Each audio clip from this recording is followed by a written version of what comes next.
Anas ibn Malik fut durant des années serviteur dans la maison de l'envoyé de Dieu, sallallahu alayhi wa sallam, et eut cet honneur jusqu'au dernier moment de l'existence du prophète.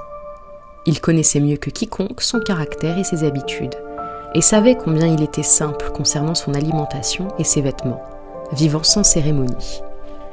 Les jours où il faisait le jeûne, son repas du crépuscule et de l'aube se composait simplement de lait ou de sirop et de pain trempé.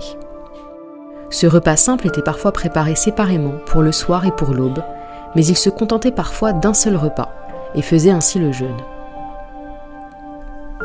Un soir où Anas ibn Malik avait comme de coutume préparé un repas pour l'iftar, le prophète ne vint pas au moment de rompre le jeûne.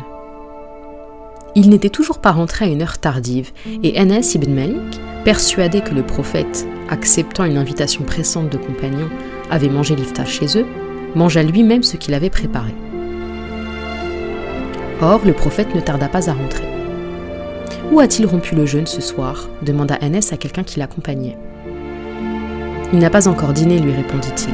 Certaines préoccupations ont retardé son retour. » Anas sentit les remords et la honte envahir tout son être pour ce qu'il avait fait, car il était fort tard dans la nuit, et il n'était plus possible de se procurer quelque aliment que ce soit. Il attendait donc que le prophète lui demandât de quoi manger pour lui présenter ses excuses. Mais le prophète, de son côté, avait deviné, grâce aux circonstances, ce qui s'était passé, et sans souffler mot au sujet du repas, il alla se coucher affamé. Aussi longtemps qu'il vécut, raconta Anas, le prophète n'évoqua jamais l'incident de cette nuit-là.